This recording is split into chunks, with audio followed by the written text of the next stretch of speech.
I really believe that the work of collaboration and creating environments where adults, young people, and community can collaborate and work together across over time and on hard and real projects is really important. And building a sense of shared commitment, shared responsibility is the heart of what I think the full service community district, like where we're headed as an organization. I think it's what our city needs. I think we see a tremendous waste of human possibility and potential, both in the violence, but also the lack of connection, the lack of intergenerational, the kind of the deep racial divides in Oakland.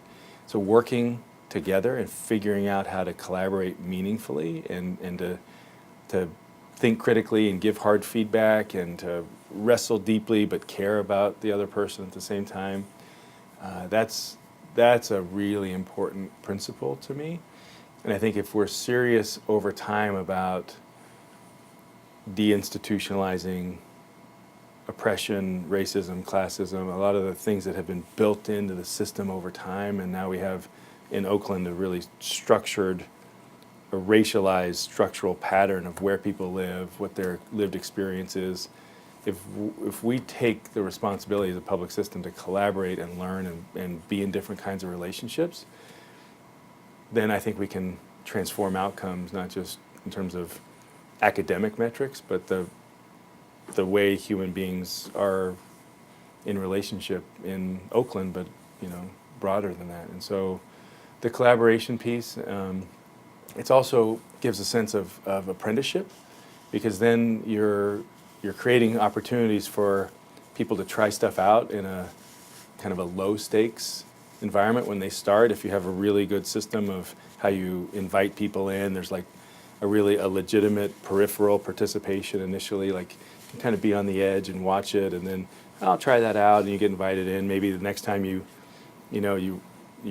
write some of the questions, next time you're editing, next time you're asking the questions, next time you're kind of leading the whole thing. It's like you can work into things and apprenticing. But that way people start to have their own worth. They see the worth in others. So the collaboration part, I think, is just really, really important.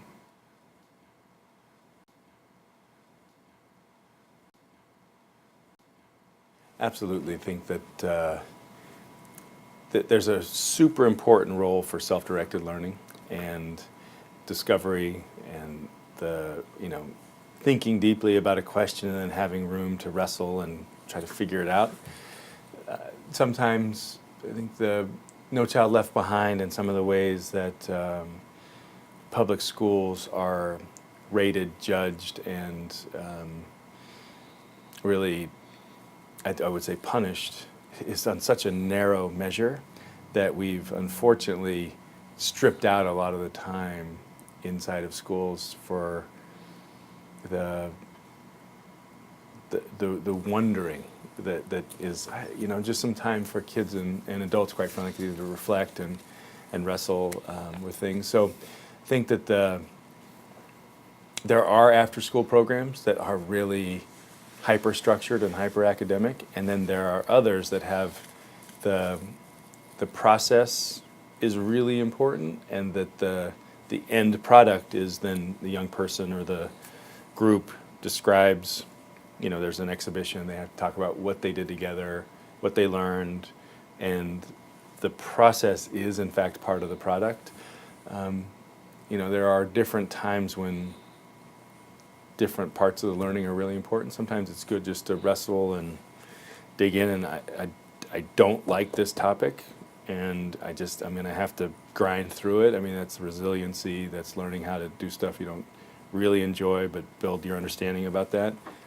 And there are other times when it's really good to follow your passion and get some structure about the inquiry part and, just, hey, let's all explore our own questions.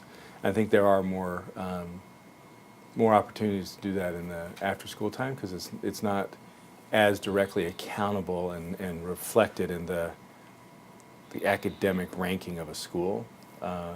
And hopefully over time, and what we're trying to do in Oakland is create a much more broad picture through our school quality reviews of a school, and schools are far more than their test scores, and so are young people, right? So I think the learning in after school gives the opportunity to explore more of the individual unique gifts and talents and the possibilities.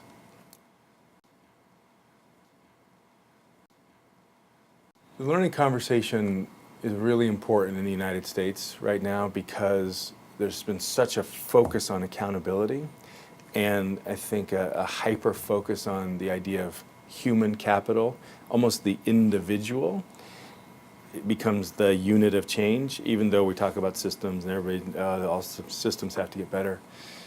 I think that the professional learning and the professional capital, so how is it in fact that we all are learners together and give and receive feedback and build our capacity?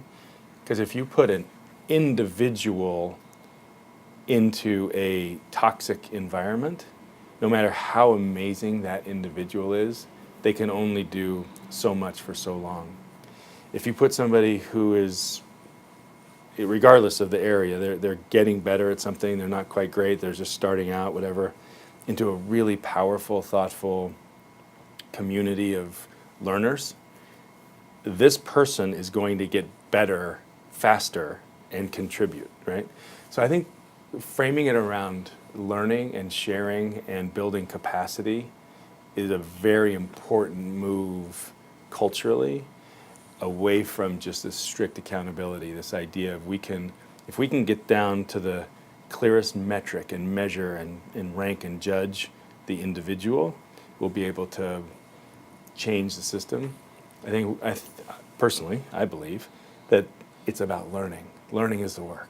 And if we can spend time thoughtfully in that and then say, what does it take to make learning real for all of us? That's where I think the possibility is, and that's the innovation. There's no excuse for a young person or anybody not developing mastery over time.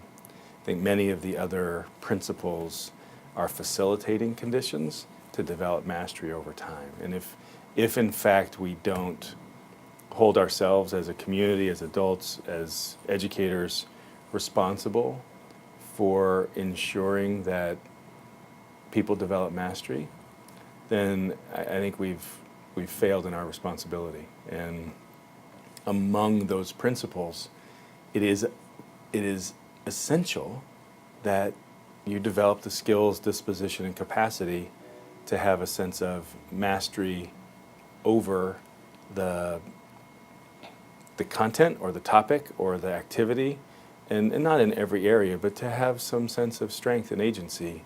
That's critical for every young person. And I do think that is where it's not about seat time, it's about competency. It's not about how long you did it, it's about how well you do it. And we need to find ways to help every young person be great at something.